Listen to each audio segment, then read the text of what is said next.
E eu sou a Lanai, somos acadêmicas do curso de Secretariado Executivo da Unespar, campus Apucarana. Este é o segundo episódio do podcast Vozes Feministas contra a Violência de Gênero. No episódio anterior, conversamos com as professoras convidadas sobre a trajetória, pesquisas e ações institucionais. E hoje, neste episódio com acadêmicas, queremos apresentar reflexões, percepções e experiências a partir do olhar discente. A violência de gênero atinge diferentes contextos e produz impactos profundos no cotidiano, inclusive no ambiente universitário. Este episódio foi pensado para discutir como nós, estudantes, compreendemos essa temática e como podemos contribuir para a construção de espaços mais seguros, justos e acolhedores. É com alegria que recebemos Tayla, acadêmica do curso de Secretariado Executivo, integrante do projeto 21 Dias de Ativismo pelo Fim da Violência contra Mulheres. A presença dela enriquece essa conversa ao trazer o olhar de quem vivencia de perto processos de formação, participação estudantil e engajamento em ações coletivas. Para começar, gostaríamos que você nos contasse por que considera importante que estudantes participem da construção de iniciativas como esse podcast, que discutem a violência de gênero dentro da universidade? Bom, eu acho importante a participação dos estudantes porque somos nós que vivemos a universidade no dia a dia. E a violência de gênero acontece nesse espaço e às vezes acaba passando despercebida.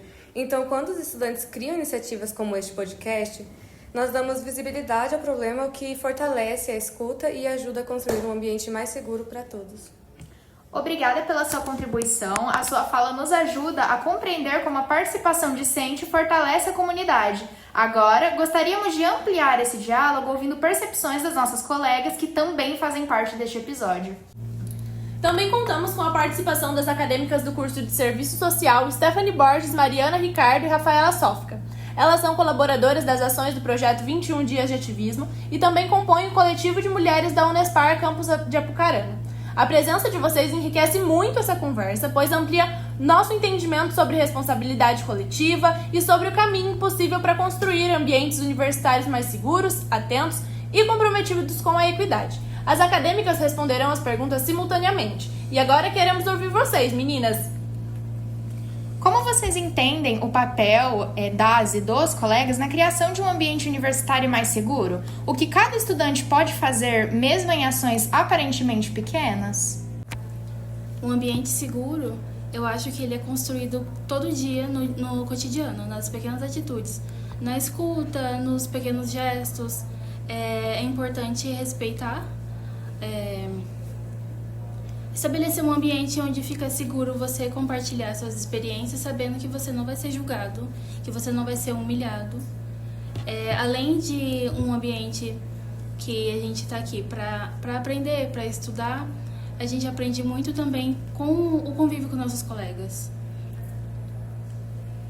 Eu acho que também é muito importante ter empatia pelo outro, especificamente em questão de gênero, sexualidade e tudo, porque uma experiência feminina às vezes não iguala com uma experiência masculina ou uma experiência de uma pessoa que não se enquadra nos padrões de gênero. E é muito importante a gente estabelecer um lugar seguro tanto para essas pessoas que estão para denunciar quanto as pessoas que estão para ouvir. E a importância de ter isso em quase todos os centros acadêmicos, especificamente os de humanas, porque a gente vai acabar sabendo lidar um pouco mais. E como as outras meninas falaram, é importante criar esse ambiente porque somos de diversos gêneros, raças, cores e sexualidades até. E é importante também ressaltar esse olhar de julgamento pelo próximo. Então, a primeira pequena mudança é não julgar aparentemente. Se tem algo pessoal, guarde para si. A escuta também é importante, porque às vezes a gente está passando por algum tipo de violência e a gente nem percebe. Então, se você se sente confortável o suficiente para compartilhar o seu dia a dia, às vezes alguém está ouvindo pode pensar, fazer uma conexão que você não fez antes. Então, é importante isso de você estar confortável e também estar aberto para ouvir o que a outra pessoa vai falar. Obrigada, meninas, pela análise de vocês. A forma como vocês destacam a importância das pequenas atitudes mostra como cada estudante pode, de fato, contribuir para um ambiente mais seguro e solidário. Seguindo nossa reflexão sobre participação e corresponsabilidade, gostaríamos de ouvir vocês sobre as ações do projeto e do coletivo de mulheres. Vocês acompanham de perto como a temática da violência de gênero é percebida pelas estudantes? Na sua avaliação, por que é fundamental envolver também os meninos nessa discussão? Bom, a gente percebe sim uma chegada junto à parceria pelas outras estudantes meninas, mulheres. Entretanto, é perceptível também uma desvalorização, não só pelos meninos, mas quanto pelas meninas. E em questão de envolver os meninos, é preciso que eles estejam presentes em quaisquer discussões, não só como ouvintes, mas como reprodutores dessa fala. Não se apropriar, mas reproduzir dessa fala em que discutimos as violências. Então, saber contribuir, mas não abafar as vozes daquelas mulheres. É importante também dizer que o campus é um lugar muito extenso. A gente tem pessoas de todo tipo de faixa etária, pessoas de todo tipo de criação, religião. Então é importante não só a gente saber administrar entre as experiências diferentes de gênero, mas saber administrar como um homem mais velho reagiria a essa conscientização à violência, como uma mulher mais nova reagiria a uma mulher mais velha, uma pessoa que não se enquadra. É bem importante que a gente sempre inclua os homens, porque de um jeito ou de outro, os numerais são os maiores de homens perpetuando a violência. Então é bom ter a consciência deles, consciência feminina e uma resposta de ambos. O nosso curso ele é majoritariamente feminino e eu sinto que a maioria das... muitas vezes a gente discute algum assunto e fica bastante entre a gente. O que a gente já acha e o que a gente sente, mas quando a gente foca muito o discurso só entre nós, eu sinto que o assunto não vai pra frente. Ele não tem como expandir para outros lugares. Já tendo a participação dos homens, por exemplo, eles podem levar essa mensagem para lugares que a gente não tem acesso. Pro convívio deles, pelo núcleo familiar, ou então no trabalho, ambientes que a gente geralmente não tem acesso. Então é importante também que eles estejam presentes durante as discussões e que eles também possam ser um mecanismo de espalhar mais a nossa mensagem. Obrigada, meninas, pela reflexão tão precisa de vocês. Ao destacar a importância do envolvimento dos meninos, vocês nos lembram que a construção de relações mais igualitárias exige participação ativa de todas as comunidades acadêmicas. Dando continuidade a essa perspectiva, quando falamos em enfrentamento à violência de gênero, muito se discute sobre corresponsabilidade. Na visão de vocês, quais estratégias podem incentivar os meninos a se engajarem de maneira mais ativa, indo além do discurso e assumindo um papel concreto na promoção do respeito, da equidade e da prevenção das violências dentro da universidade? É importante ressaltar que o feminismo não é uma estrutura feita somente para o empoderamento da mulher, é uma estrutura que busca a equidade entre os dois. É um fim à guerra de gêneros, especificamente como o patriarcado reage a ambos. O feminismo não abrange só as violências que as mulheres sofrem, porque muitas das vezes os homens que perpetuam também sofrem algum tipo de pressão ou violência diretamente do Estado ou diretamente de pressões sociais que fazem a reprodução desse sistema opressivo para ambos. É importante demais a gente fazer que os dois percebam isso. E mais importante ainda, entender essa parceria, porque não tem melhora feminina se o homem não ajudar e não tem melhora masculina se a mulher não ajudar. Acho que a primeira situação seria estudar. Vivemos em um mundo onde Caroline Pittman ela cita que vivemos em um contrato sexual. Então, há uma presença dominante do homem sobre a mulher.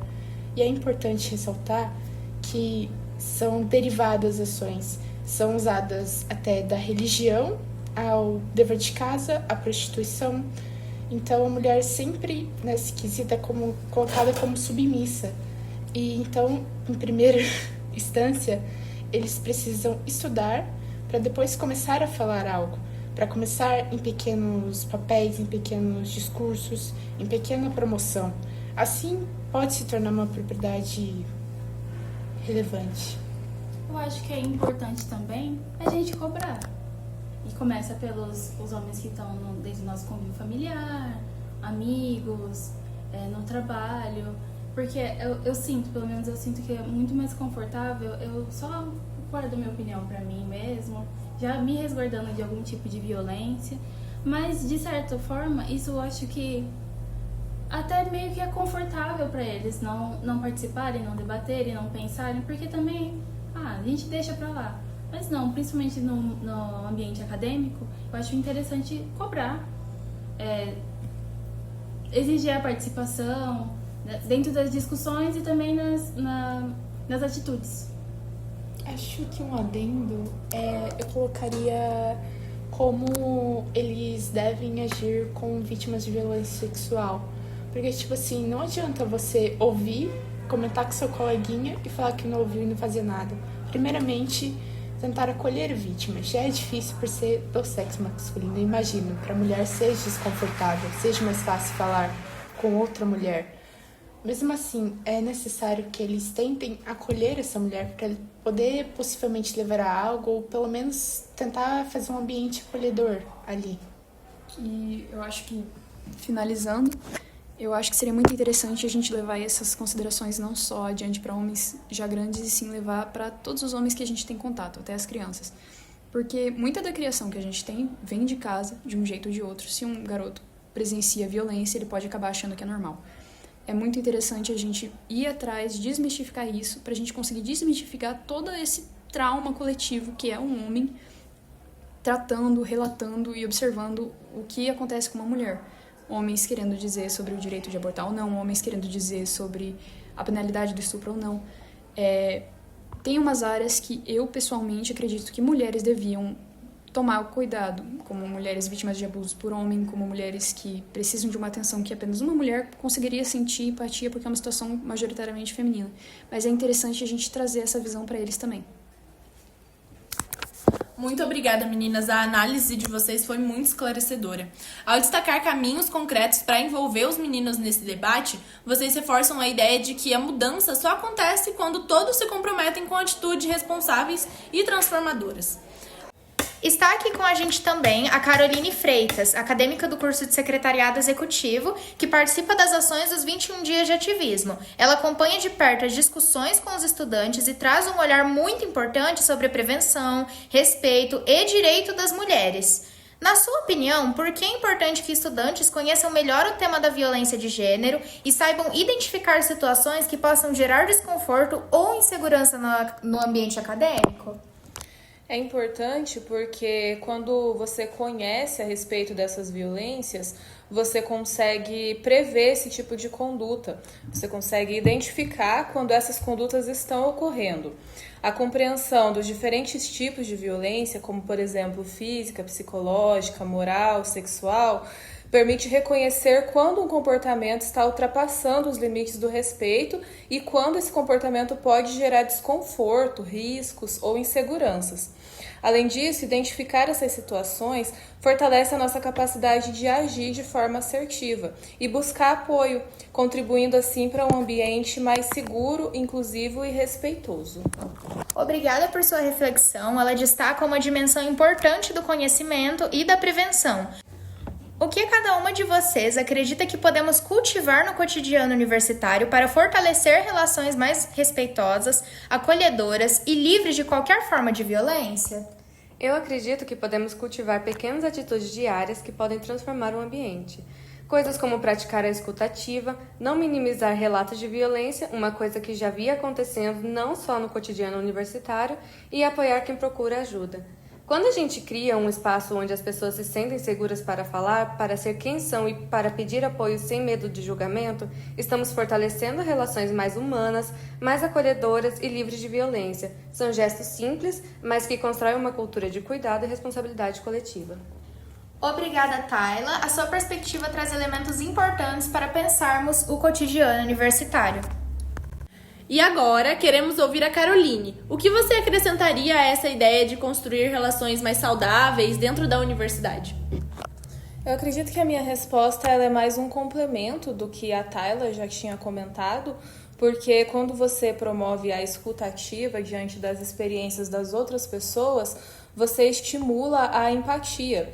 E isso ajuda a promover atitudes que rejeitam qualquer forma de discriminação. Isso fortalece essa cultura de apoio. Então, sempre que os comportamentos inadequados forem observados, os próprios alunos vão ter essa noção de que aquilo não está certo e vão agir antes que a violência aconteça. Você escutar um ao outro e se importar com o problema um do outro faz com que você consiga diagnosticar situações abusivas antes mesmo delas acontecerem. E isso pode contribuir para criar esse ambiente mais acolhedor dentro da universidade. Muito obrigada pela sua fala. Ela amplia o entendimento sobre como pequenas ações transformam um coletivo. A partir da formação em serviço social e das experiências que têm vivido na universidade, quais práticas, atitudes ou modos de convivência vocês consideram essenciais para que o cotidiano acadêmico se torne mais ético, acolhedor e livre de quaisquer forma de violência? Que elementos vocês acreditam que precisam ser fortalecidos para que a relação mais respeitosa se consolide no dia a dia do campus? Como uma ética meio lógica do serviço social, que a gente aprendeu até agora, a gente é instruído, ao invés de olhar a pessoa como um indivíduo, a gente vê as consequências que a sociedade trouxe e os impactos ao redor desse indivíduo. Muitas vezes a gente vai ver uma mulher que sofre violência e a gente vai pensar só, mas ela abusa de substâncias, ela fica na rua jogada até tarde, ela é uma pessoa que está em situação de rua, ao invés da gente só acessar logo a raiz dos problemas. Ela está nessa situação por um sistema que obviamente não foi montado para todos, ela está sofrendo uma agressão sistêmica não só por ser mulher, mas por estar na rua, às vezes pela cor da pele que ela tem. Então, a gente, como serviço social, a gente já tem que começar analisando o porquê a pessoa acabou nessa situação, não porque ela se colocou nessa situação. É um tema recorrente que a gente tem desde o início da nossa graduação, é a importância da gente deixar de lado o senso comum e buscar estudar, ler bastante, entender e analisar os assuntos com maior profundidade. Quando a gente deixa esses estereótipos de lado, a gente consegue entender mais o outro, quanto até a gente mesmo. E eu acho que isso faz com que a gente seja mais empático também. A gente pode compreender mais o próximo e reflete em como a gente interage no dia a dia. Em primeira instância, deveríamos abrir nossos olhos às classes, seja elas quaisquer for. Precisamos acreditar em um ambiente amplo, são diversos fatores, diversas pessoas, de diversas religiões, instâncias, e a gente precisa abrir a nossa mente para acolher todas elas. Não posso dizer assim que eu não vou respeitar o próximo, eu não vou poder usar a religião como discurso de ódio, como muitas vezes é usado. Temos o autor Foucault, que ele faz isso, Marx também revela isso, Carol Pittman, em Contrato Sexual, também revela isso, o Rousseau, em O Contrato Social. Então, tirar toda essa visão que temos sobre a história, sobre como são tratadas, tirar essa perspectiva marginalizada sobre mulheres, sobre patriarcal da sociedade, tirar toda essa visão preconceituosa e acolher, abrir a mente. É só abrir a mente que conseguimos um ambiente de paz. Muito obrigada, meninas, pelas reflexões tão potentes de vocês. E ao reunir tudo o que foi dito por vocês ao longo desse episódio, percebemos como diferentes olhares se complementam e reforçam a mesma mensagem: construir uma universidade mais segura, respeitosa e livre de violência. É uma responsabilidade compartilhada. Com esse sentimento de construção conjunta, seguimos agora para o final desse episódio. Encerramos esse momento com um sentimento muito especial, o de que construir uma universidade mais segura e mais humana é possível. E começa exatamente assim, com conversas sinceras, escuta atenta e coragem para nomear aquilo que precisa ser transformado. Agradecemos profundamente a cada uma de vocês pela generosidade das reflexões. Cada palavra dita aqui ecoa para além deste espaço, toca outras estudantes, inspira novas atitudes e fortalece redes de cuidado que sustentam nossa comunidade. Também deixamos nosso agradecimento a quem nos ouviu até agora. Que este episódio desperte sensibilidade, acolhimento e vontade de agir, mesmo que em pequenos gestos, porque é deles que o futuro começa a ser tecido. Este podcast integra as ações do SED e do NERG em parceria com o curso de Secretariado Executivo dentro da programação dos 21 Dias de Ativismo. Que sigamos juntas e juntos, multiplicando vozes, criando pontes e reafirmando todos os dias que nenhuma forma de violência cabe na universidade que queremos e merecemos.